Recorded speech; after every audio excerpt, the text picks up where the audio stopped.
Sir please click photograph. Sir ऐसे लगाओ।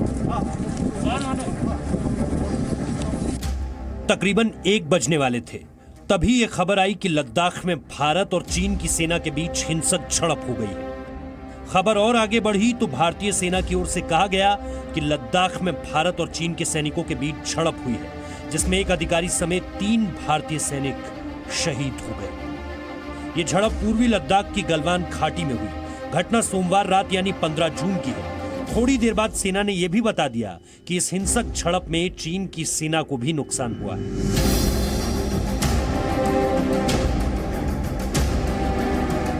दुनिया के हर अखबार और हर चैनल पर भारत और चीन की सेना के बीच हिंसा की खबर छा चुकी थी। इस बीच चीन के अखबार ग्लोबल टाइम्स के संपादक हू शिजिन ने ट्वीट किया, मैं जो जानता हूं उसके आधार पर गलवान घाटी में झड़प में चीनी पक्ष को भी नुकसान हुआ है। मैं भारतीय पक्ष को कहना चाहता हूं कि अभिमानी मत बनिए और चीन के संयम को उसकी कमजोरी मत समझिए। चीन भारत के साथ संघर्ष नहीं चाहता है, लेकिन हम उससे डरते नहीं हैं। कुछ ही देर बाद चीन के विदेश मंत्रालय का बयान आ गया। 我没有得到你的有关的信息。近来为缓和中印两国边境地区形势，中印双方通过外交和军事渠道保持密切沟通。 इस बीच भारत में बैठकों का दौर शुरू हो गया। खबर आने के बाद रक्षा मंत्री राजनाथ सिंह ने तीनों सेना प्रमुखों और विदेश मंत्री डॉक्टर एस जयशंकर के साथ chief of defence staff general Bipin Rawat के साथ बैठक की। इसमें भारत की आगे की रणनीति पर चर्चा की गई। 6 जून को दोनों देशों के कोर कमांडर्स की चुशूल मोल्डो क्षेत्र में बैठक हुई थी। इस बैठक में सीमा पर तनाव घटाने पर सहमति बनी थी, लेकिन 15 जून को चीन की फौज ने भारतीय सैनिकों के साथ हिंसक झड़प की। चीन के आक्रामक इरादों की झलक इस बात से भी मिलती है कि यह झड़प तब हुई जब गलवान घाटी में दोनों देशों के बीच सैन्य तनाव कम करने की कवायद चल रही थी। चीन की फौजी टुकड़ी LAC यानी वास्तविक नियंत्रण रेखा से करीब 2.5 किलोमीटर पीछे हटी थी। भारत भी समझौते के मुताबिक अपने सैनिकों को पीछे हटा रहा था, लेकिन इस बीच चीन ने उकसावे की कार्रवाई की। सैनिकों के बीच हिंसक झड़प हुई। शायद चीन भूल गया है कि ये 1962 का हिंदुस्तान नहीं है, ये 2020 का भारत है जो हर वार पर जबरदस्त पलटवार करता है। नए भारत का संकल्प है कि अगर छेड़ोगे तो छोड़ेंगे नहीं। डोकलाम से लेकर गलवान घाटी तक चीन को इसका सबूत मिल चुका है। कृष्ण मोहन मिश्रा, जी मीडिया। हमारे साथ कृष्ण मोहन मिश्रा जो कि लगातार हमें अपडेट कर रहे हैं, डिफेंस कवर करते हैं और तमाम हलकों पर नजर रखे हुए हैं, तमाम जानकारी दे रहे हैं, वो हमारे साथ हैं। हमारे साथ हैं रक्षा विशेषज्ञ लेफ्टिनेंट अशोक मेहता। बहुत बहुत स्वागत है सर आपका, और बहुत इंपॉर्टेंट है आप जो इनपुट देंगे और आप जो बात करेंगे। मैं उससे पहले अपडेट एक बार ले लूं। कृष्ण मोहन मिश्रा, सुबह लगातार बैठकों का दौर जारी रहता है, चाइनीज मीडिया अपने तरीके से इस बात को इश्यू कर रहा है। अभी लेटेस्ट यही है कि एस जयशंकर विदेश मंत्री प्रधानमंत्री को ब्रीफ करने या फिर उनसे मिलने के लिए पहुंचे। उससे पहले बैठकें चल रही थी। क्या देखा जाए कि हलकों में चल क्या रहा है? देखिए, जाहिर सी बात है कि भारत और चीन के बीच में अगर इस किस्म की घटना होती है तो न केवल पूरा भारत और पूरा चीन का जितना भी डिप्लोमेटिक, पॉलिटिकल और मिलिट्री सर्कल होता है वो एक्टिव हो जाता है, बल्कि पूरी दुनिया इस पर नज़र रखती है। आज पूरे दिन पूरी दुनिया के वेबसाइटों और अखबारों में ये खबर छाई रही है। बहुत ज़्यादा महत्वपूर्ण है, बहुत ज़्यादा ये बड़ी घटना है कि भारत और चीन के बीच में इस तरह से हो जाए और भारत की एक बटालियन का एक कमांडिंग ऑफिसर चीन के साथ झड़प में वीर गति को प्राप्त हो। सवाल ये है कि अभी ग्राउंड पर क्या सिचुएशन है, क्या तनाव ख़त्म हो गया है, और अगर तनाव नहीं ख़त्म हुआ है तो वो किस तरफ जा रहा है। बहुत ही ज़्यादा इस समय जो बात है वो, जो भी परिस्थिति इस समय है वो बहुत ज़्यादा नाजुक दौर से गुजर रही है, क्योंकि कहीं ज़रा सी बात से बात ऐसी जगह जा सकती है कि जहाँ से फिर वापसी मुश्किल हो जाए और दोनों देशों के लिए हालात को संभालना मुश्किल हो जाए। इसीलिए पूरे दिन आज आपने देखा कि प्रधानमंत्री, रक्षा मंत्री, तीनों सेनाओं के चीफ, CDS, विदेश मंत्री जो आपको नज़र आ रहे हैं, उसके अलावा बहुत सारे ऐसी मशीनरी होती है जो नज़र नहीं आती है, जो डिप्लोमेट्स होते हैं वो लगातार टच में होंगे। मिलिट्री टू मिलिट्री लगातार बातचीत चल रही है। लेकिन सबसे बड़ी बात यही है कि आखिरकार ऐसी घटना हो कैसे गई कि भारतीय फ़ौज का एक कमांडिंग ऑफिसर और 2 दूसरे जवान चीन के साथ झड़प में अपनी जान गंवा बैठे। बाद में चीन ने कहना शुरू किया कि हमारा भी नुकसान हुआ है, हमारे भी सैनिक मारे गए हैं। नहीं, वो तो लेकिन लगातार हम ये कह रहा है कि देखिए वो तो अब ये प्लान करने की कोशिश कर रहा है, दोनों चीजें साथ लेके चल रहा है कि देखिए झड़प जो है वो भारत की तरफ से हुई है, वॉयलेंट क्लास उन्होंने शुरू किया, अब हम तो जो है और नुकसान हमें भी हुआ है और हम जो है शांति चाहते हैं, अब हम जो है और एंगेजमेंट चाहते हैं। साथ में सचिन वो ये भी कह रहा है कि भारत ने हमारे इलाके में, हाँ हमारे इलाके में, हाँ वो लिख रहा है लगातार, वो हमारे इलाके में घुसा है। मैं एक सेकंड में जनरल मेहता को भी इसमें डिस्कशन में इन्वॉल्व करता हूँ, आपका कोई पॉइंट होगा तो जरूर आप इंटरवीन कीजिएगा कृष्ण मोहन मिश्रा।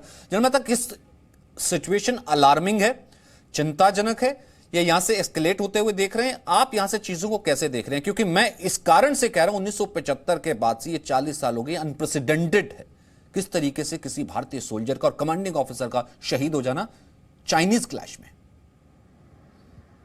ये आपकी बात दुरुस्त है कि पहली मर्तबा 1975 के बाद जब अरुणाचल प्रदेश में तुलुंगला के इलाके में असम राइफल की एक पेट्रोल को एम्बुश किया, उसमें 11 जवान शहीद हुए, उसके बाद कोई एक गोली भी नहीं फायर हुई। तो इस बात को दोनों पक्ष बहुत महत्व देते हैं कि सीज फायर ना होने के बावजूद तनाव इस किस्म का तनाव है जो सिर्फ इश्तिहार दिखाकर, बॉर्डर के बैनर दिखाकर उससे हल होने का संभव होता है। लेकिन ये इस मर्तबा जो ये इंट्रूजन हुए हैं, ये पहले वाले इंट्रूजन जैसे बिल्कुल नहीं है।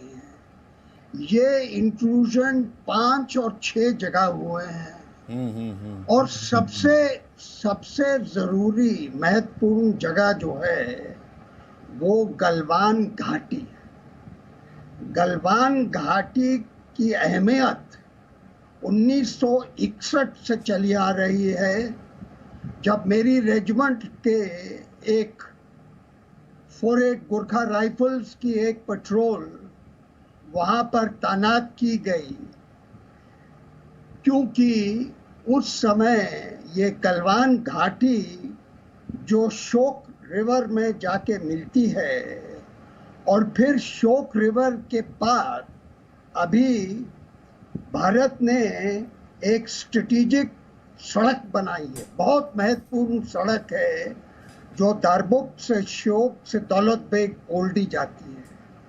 और गलवान घाटी जहाँ पर गलवान नदी और श्योक नदी दोनों मिलते हैं, उस जगह से करीब करीब ये सड़क 2 से 3 किलोमीटर दूर है।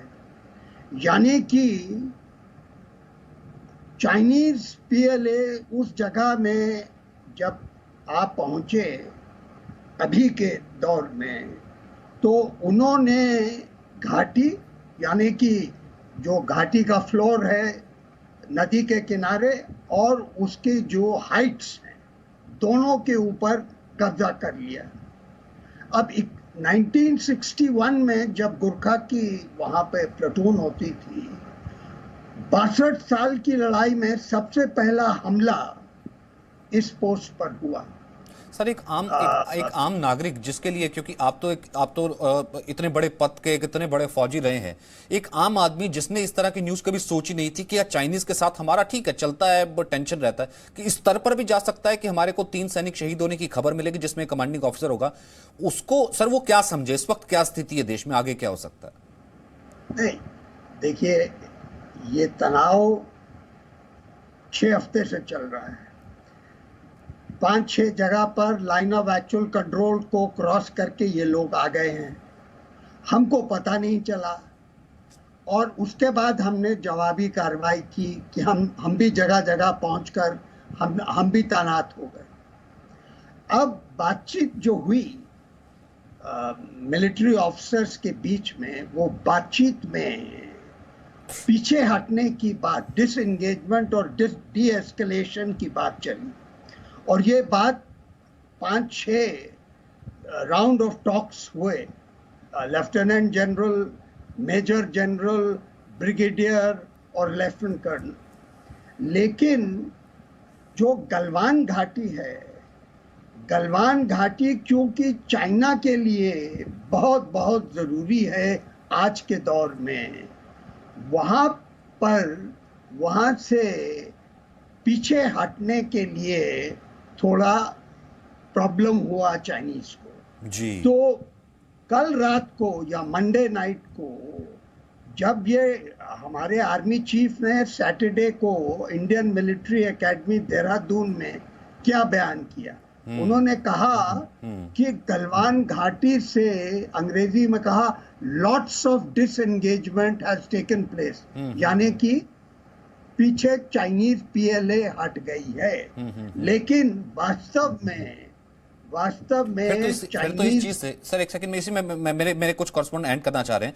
कृष्ण मोहन मिश्रा, फिर तो इस स्थिति में जब डी एस्केलेशन हो रहा था, यहाँ के आर्मी चीफ का कैटेगोरिकल बयान आता है कि फ्रूटफुल एंगेजमेंट है, सकारात्मक बातचीत है, उसके बाद जब इतनी बड़ी घटना हो जाती है, फिर तो आप किसी भी मायने में आप सोच सकते हैं कि चीन घातक है, चीन घात लगा करके ड्यूअल कैरेक्टर है, कुछ भी आगे भी कर सकता है। सचिन, एक और नई बात आ रही है और काफ़ी बड़ी बात है ये कि चीन के वेस्टर्न थिएटर कमान के स्पोक्स पर्सन सीनियर कर्नल जांग शुईली का एक स्टेटमेंट आ रहा है, और इसका जो चाइनीज़ में स्टेटमेंट है, इसका जो ट्रांसलेशन उपलब्ध है, इसके मुताबिक ये कह रहे हैं कि 15 जून को गलवान रिवर वैली में भारतीय सैनिकों ने LAC लांघी और चीन के इलाके में अतिक्रमण किया, चीन के सैनिकों पर हमला किया। गलवान घाटी पूरी की पूरी हमेशा से चीन की थी और भारतीय सैनिक वहाँ पर घुसपैठ कर रहे हैं। यानी सचिन, हालात सही नहीं है। चीन अब गलवान घाटी को अपने स्टेटमेंट में, इस स्टेटमेंट में साफ तौर पर यह कह रहा है कि लाइन ऑफ एक्चुअल कंट्रोल उस जगह से खींची जा रही है जहाँ से वो सोचता है, पूरी की पूरी गलवान घाटी उसकी है, और भारतीय सैनिक अगर वहाँ पर हैं तो वो चीन की सोवरेनिटी, चीन की प्रभुसत्ता का उल्लंघन कर रहे हैं। ये बहुत गंभीर बात है। मुझे लगता है कि बहुत जल्द इस पर भारत की तरफ से कूटनीतिक जो सर्कल है उनकी तरफ से या विदेश मंत्रालय की तरफ से कोई जवाब आना चाहिए, क्योंकि ये एक सीनियर कर्नल का रैंक चीनी सेना में एक ब्रिगेडियर के बराबर होता है। नजर आ रहा है। खैर, आपने ठीक कहा कि एंगेजमेंट्स हो रहा है, बहुत सी ऐसी चीजें जो कि पब्लिक डोमेन में नहीं लाई जाती, लेकिन जितनी जरूरी होती है उतनी इन्फॉर्मेशन जो है वो शेयर भी की जा रही है।